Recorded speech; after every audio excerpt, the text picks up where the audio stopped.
ऐ लोगों, तुम्हें आशिक बनने के लिए पैदा किया गया, तुम्हें इश्क मुस्तफ़ा की चाशनी की लज़्ज़तों से सरशार करने के लिए रखा गया। अपने आप को संभालो, हर वक्त आराम, हर वक्त इस्ताइश परस्ती, हर वक्त सुकून और इत्मीनान, हर वक्त आप दुनियावी लज़्ज़तों से अपने आप को मुत्तसिल करने की ज़हनियत की कोख से बाहर निकलें। तुम्हें मेहनत करनी पड़ेगी, कभी सर्द रातों में ठंडे पानी से वज़ू करना पड़ेगा, यही इश्क है। कभी खाने पीने के दौर में तुम्हें भूखा रखा जाएगा, यही इश्क है। कभी माँ के कदम के नीचे अपनी पेशानी को झुकाना पड़ेगा, यही इश्क है। कभी कोई दरवेश गुजरेगा तो उसके पैर का धोवन पीना पड़ेगा, यही इश्क है। कभी तुम्हें खिलाना पड़ेगा, अपने दस्तरखान की रोटियां किसी को देनी पड़ेंगी, ये इश्क की एक मंजिल है। सरकार गौसे आज़म वापस पलटे तो अपनी माँ के पास आए और बोले, ऐ मेरी माँ, इस वक्त मेरी उम्र 18 साल की हो गई। कितनी? बोले हाथों उड़ा के बोले, कितनी? 60 साल उम्र हो गई थी माँ की। अब गौस पाक की अम्मी की उम्र हो गई 78 साल। गौस पाक हो गए हैं 18 साल के, अपनी माँ के कदम पे आए। बोले, अम्मी जान, फरमाया क्या बात है? फरमाया कि मेरी माँ, मैं ईरान से जाना चाहता हूँ। बोले, कहाँ? बोले, ईरान से मिला हुआ एक मुल्क है जिसे इराक कहते हैं। इस इराक में इसकी राजधानी है, उसको बगदाद कहते हैं। जाने की नीयत है तो सुभान अल्लाह कह दें। बगदाद कोई ऐसा वैसा मुल्क नहीं है। सूफिया फरमाते, अगर किसी कागज पे बगदाद लिख के उसको अपने हाथ में लेके दुआ की जाए, अल्लाह उसकी दुआएं कबूल कर लेता है। मेरे शेख फरमाते हैं, बगदाद की मिट्टी उठा के दुआ करो, अल्लाह उसकी दुआएं कबूल कर लेता है।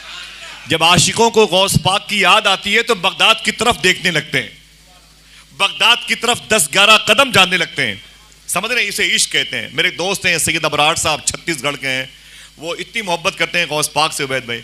वो कहते हैं कि एक मरतबा मैं बाइक से अपने घर जा रहा था तो सामने से कार जा रही थी, मैं उस कार के पीछे पीछे हो गया। मेरा घर दाएं तरफ था, मैं नहीं गया घर, उसी कार के पीछे पीछे। मेरा दोस्त मेरी बाइक पर बैठा था, उसने कहा, यार अबरार भाई, ये क्या मतलब है? वो गाड़ी आगे चल रही है, तुम उसके पीछे चलते हो, तुम्हारा घर पीछे चला गया, इस कार के पीछे पीछे क्यों चलते हो?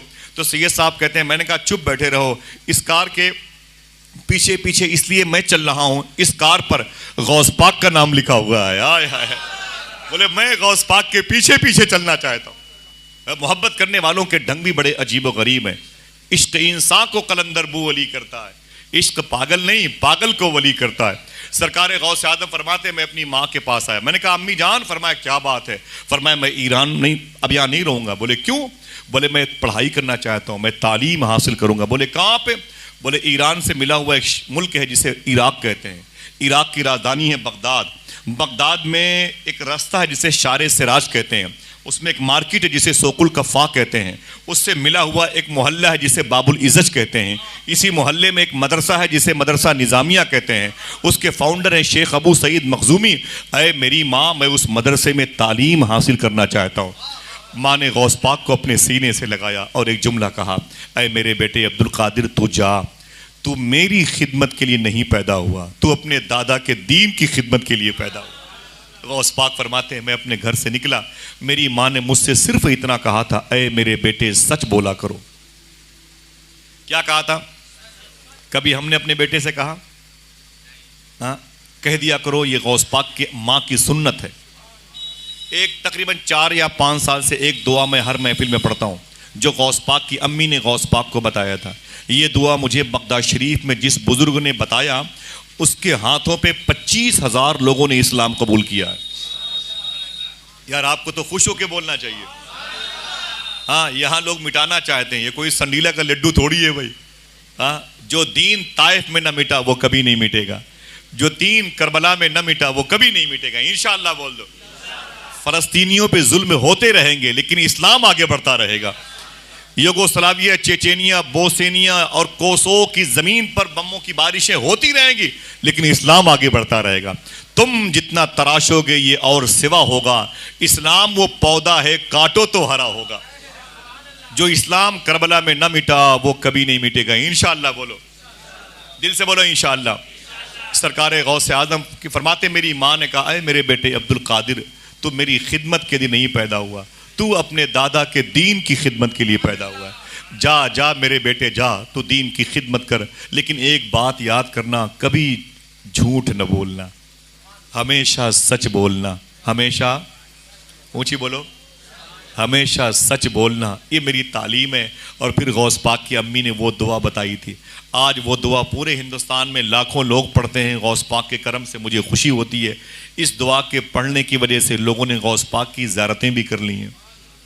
मैं गुजारिश करूंगा अपने बुजुर्गों से और आप सबसे, रिकॉर्डिंग कर रहे हैं आप इस दुआ को ज़रूर पढ़ा कीजिए। हर नमाज के बाद 11 मरतबे या दिन भर में 111 मरतबे इंशाअल्लाह। पढ़ ले मेरे साथ, बिस्मिल्लाहिर्रहमानिर्रहीम, ऊंची आवाज़ में, बिस्मिल्लाहिर्रहमानिर्रहीम। अल्लाहुल काफ़ी कसत्तुल काफ़ी वजत्तुल काफ़ी किफ़ानिल काफ़ी लिकुल्ल काफ़ी व निअमल काफ़ी वलिल्लाहिल हम्द। बस इसे याद कीजिएगा इंशाअल्लाह। जब भी कोई मुश्किल मौका है इसे ज़रूर पढ़िएगा इंशाअल्लाह। मोबाइल में रिकॉर्ड कर लें या यूट्यूब से निकाल लें, ये आयत दुआ लिखी होगी इंशाअल्लाह, उसको रखिए। जब भी कभी कोई जालिम व जाबिर के सामने जाइएगा इसे पढ़ते हुए जाइएगा इंशाअल्लाह। इंशाअल्लाह बोले। सफ़र में मुश्किल आए तब भी इसे पढ़ लिया करना। सरकार गौस पाक फरमाते हैं, मैं निकला और निकल करके हमदान की ज़मीन पर आया। यहाँ कीचड़ बहुत होता है, मैंने ज़मीन देखी है, हमदान की ज़मीन देखी है, अस्फहान की ज़मीन देखी जहाँ ख्वाजा कड़क अब्दाल शाह पैदा हुए, और सीस्तान की ज़मीन देखी, काशान की ज़मीन देखी, शाहजान की ज़मीन देखी, सिमना जहाँ मेरे आका सरकार मखदूम शरीफ जहांगीर सिमनानी जिस मोहल्ले में रहते थे, जिस बिल्डिंग में आपका क़याम था, जो आपकी हुकूमत गाह थी, मैंने वो सारी ज़मीनें देखी, अल्लाह का शुक्र है। सरकार गौस पाक की अम्मी जान की बारगाह में भी गया था, इससे पहले भी गया था, उससे पहले भी गया था। अब इंशाअल्लाह आप लोगों के साथ चलूँगा। हाथों को उठा के बोले इंशाअल्लाह चलोगे, हाथों को उठा के बोले लब्बैक या गौसे आज़म। सरकार गौसे आज़म रदी अल्लाह तआला अन्हु फरमाते हैं, मैंने सच बोला तो डाकुओं के सरदार अहमद बदवी ने भी तौबा की तौफीक पाई, 60 लोगों ने भी तौबा की तौफीक पाई। मैं ईरान से बॉर्डर क्रॉस किया और इराक आया, इराक से शार सिराज, शार सिराज से सोकुल कफ़ा, सोकुल कफ़ा से बाबुल इज़ज आया, बाबुल इज़ज में रात का वक्त था, मैंने रात गुजारी। सुबह को एक क्लास रूम में दाखिल हुआ, उस क्लास में जो हदीस शरीफ पढ़ा रहे थे उनका नाम था शेख हम्माद दब्बास। आज पहला दिन है गौस पाक के मदरसे में आने का। उम्र कितनी है? 18 साल। फरमाते हैं जैसे मैंने क्लास में एंट्री की और पीछे बैठ गया, बहुत सारे बच्चे पढ़ रहे थे। शेख हम्माद दब्बास ने मुझे देखा तो खड़े होकर फरमाया, ये जो बच्चा अभी आया है ना, इसको हाथ पकड़ के बाहर कर दो। किसको? गौस पाक को। बच्चे आगे बढ़े, सैयदना शेख का बाजू पकड़ा और पकड़कर बाहर कर दिया। गौस पाक फरमाते मुझे क्लास से बाहर कर दिया गया। फिर कुछ देर के बाद मैं बाहर से अंदर आ गया। जब फिर मैं बैठा अंदर तो फिर शेख हम्माद दब्बास ने कहा, फिर वो बच्चा आ गया, इसे बाहर कर दो। फिर मुझे उनके स्टूडेंट्स ने, तलबा ने हाथ पकड़ के मुझे बाहर कर दिया। जब मैं फिर बाहर आया तो कुछ देर के बाद फिर मैं अंदर गया। जब तीसरी मरतबे अंदर गया तो शेख हम्माद दब्बास ने कहा, ताल ताल, इधर इधर आ।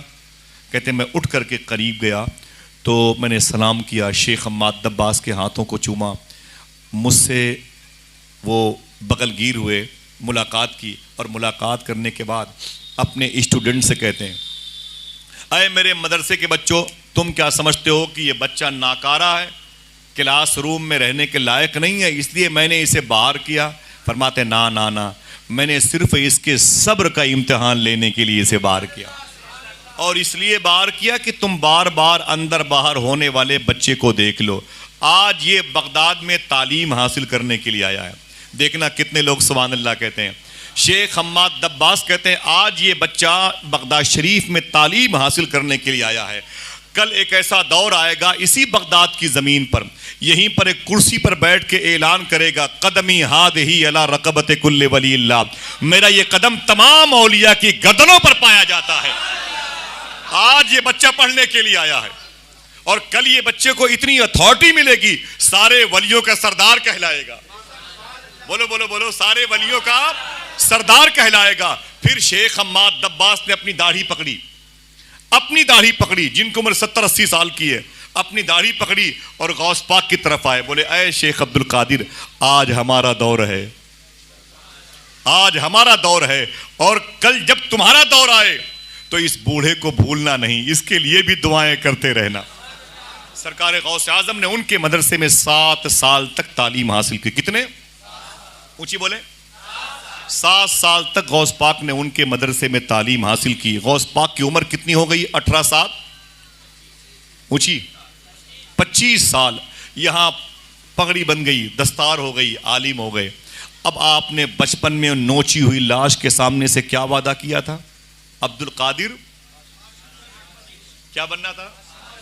ये थ्योरी है, थ्योरी। किताबों का इल्म हासिल करना ये थ्योरी है।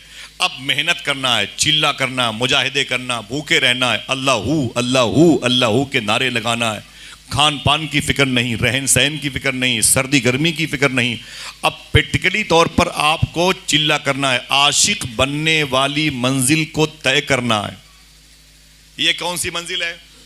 मैं बता दूं, गौस पाक फरमाते मैं 25 साल का हो गया तो मैं बगदाद शहर से निकला, 40 किलोमीटर का सफर किया।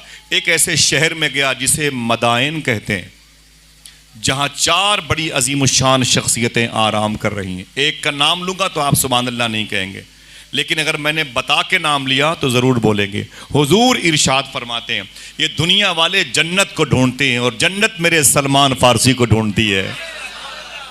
ये भी वहीं लेटे हुए हैं, उनके बगल में हुज़ैफा यमानी लेटे हुए हैं, उनके बगल में आपके घर में कोंडा की नियाज होती है। ये खाने पीने की बात है, बोलो भाई। इनके सगे भाई इमाम जाफर सादिक लेटे हुए हैं। मदीने में हुजूर ने पेट पर पत्थर बांध करके जिसके घर की दावत कबूल की थी, जिनको हजरत जाबिर कहा जाता है, उनके बेटे लेटे हुए हैं। कभी मैं मदाइन की बात करूंगा तो इंशाअल्लाह दुआ करो कि फिर मदाइन आप भी और हम भी हो इंशाअल्लाह। ज्यादा वक्त नहीं है। इसके करीब में किसरा का महल है, एक अलग टॉपिक है। उसके करीब में नहरे दजला है, जहां पर खड़े होकर के डॉक्टर इकबाल ने कहा था, दश्त तो दश्त है, दरिया भी न छोड़े हमने।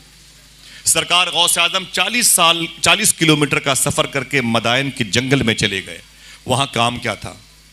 3 घंटे के बाद आपको चाय पीने के बाद नाश्ता चाहिए, रोटी सब्जी चाहिए, और उसके बाद फिर दोपहर में खाना चाहिए, मगरिब बाद इशा बाद भी आपको खाना चाहिए। ऐसा ज़िंदगी के शेड्यूल में है, खाना मिले तो खाना चाहिए। और अल्लाह की बड़ी नेमत है, अल्लाह सबको खिलाए पिलाए, किसी को भूखा न रखे। दुश्मनों के लिए भी अल्लाह खाने पीने का इंतज़ाम करे। चरिंद परिंद, कुत्तों, जानवरों, मक्खियों के लिए, चूटियों के लिए भी अल्लाह इंतज़ाम फरमा दे, आमीन कह दो। लेकिन अगर 4 साल की बच्ची घर पे हो, रोटियां आने में देर हो जाए तो हम उसे गाली देते हैं, उसे तमाचे मारते हैं। 4 घंटे हो जाएं तो बड़ी बात है, अगर 4 दिन हो गया तो क्या होगा? सरकार गौस आज़म फरमाते हैं, मैं मदाइन के जंगलों में चला गया और मेरा काम था आशिक बनना। मेरा काम था आशिक बनना। मैंने कितनी मेहनत की? सैयदना शेख फरमाते हैं, पूरे साल मुझे खाने के लिए एक दाना चावल का भी नहीं मिलता था। पूरे साल मुझे पीने के लिए पानी भी नहीं मिलता था। पेड़ों के नीचे बैठ जाता था कि हरी पत्तियां ऊपर से गिरेंगे, उसे खा लूंगा। तो मेरे बैठने से पहले वहां पर 70 फकीर बैठे रहते थे, उन पत्तियों के गिरने की वजह से। फरमाते चल नहीं पाता था। मुझे देख करके मैं ज़मीन पर पड़ा रहता था दमे नफ्स की वजह से। तो मुझे लोग समझते थे कि अब्दुल कादिर इंतकाल कर गया है। मुझे उठा करके जहाँ लावारिस लाशें पड़ी होती हैं वहाँ लोग डाल देते थे, और मुझे नहलाने के लिए जब मेरी बारी आती थी तो उठा के पटरे पे रखता था कि इसे नहला के कफन में लपेट के दफन कर दूँ। तो पानी मेरे ऊपर पड़ता था तो मैं उठ के बैठ जाता था। मुझे बोलता था, ओ अब्दुल कादिर मजनू, पागल है, चल बाहर चल। तो गौस पाक फरमाते हैं, उसी कंडीशन में बाहर आता था। मेरा कोई नहीं था, मेरा एक काम था, अल्लाहू अल्लाहू अल्लाहू अल्लाहू के नारे। बस अपने रब को याद करता था, झूमता रहता था। मेरी अजीब व गरीब कैफियत थी। लेकिन जब मैं अल्लाहू के नारे लगाता था तो जंगल के सारे शेर चीते मेरे चारों तरफ आके बैठ के वो भी मेरी आवाज़ में आवाज़ मिला के बोला करते।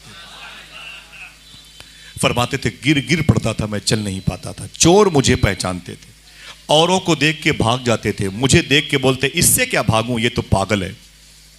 किसकी बात हो रही है? वलियों के बादशाह की बात हो रही है। किसकी बात हो रही है? विलायत की दुनिया के ताजदार की बात हो रही है। हमारी और आपकी औकात क्या है? जरा सी सुस्ती हो, अगर किसी शादी के हॉल में खाना मिलने में देरी हो जाए तो हम गालियां देते हैं, सही है कि नहीं? चाय कॉफी ठंडी मिले तो हम उसकी सेल्फी लेकर के गालियां देते हैं और दोस्तों को बताते हैं। रोटियां अगर वक्त पे ना आए, बोटियां वक्त पे ना हो, हम प्लेटें तोड़ देते हैं। गालियां देते हुए वीडियो वायरल करते हैं। इस कमीने साले के पास जब खिलाने की इतनी ताकत नहीं थी तो मुझे दावत क्यों दी?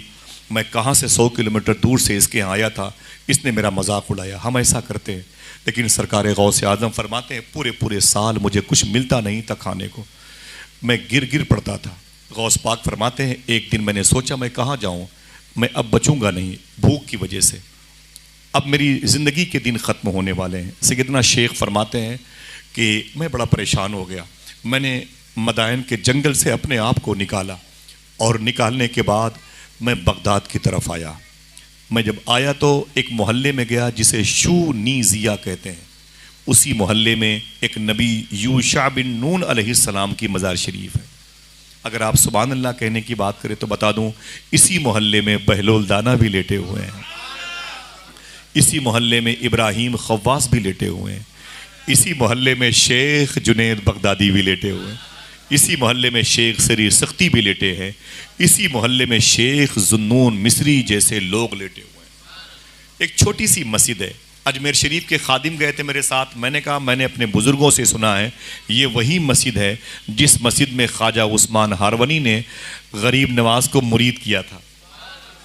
मैंने कहा बड़ी नमाजें मैंने पढ़ी, इसमें बरकतन आप भी पढ़ लें। तो बहुत खुश हुए वो। तो सरकार गौस आज़म कहते हैं पेट पर 2-2 पत्थर बंधे रहते थे और मैं गिरते पड़ते हुए आगे बढ़ता था। बहुत गौर सुनिएगा, ये कोई मुर्ग मुसल्लम की बात नहीं है, ये आपकी ज़िंदगी की तब्दीली के इम्कानात पैदा कर देंगे। कभी आप अपने घर में भूखे हो तो गौस पाक को याद कीजिएगा।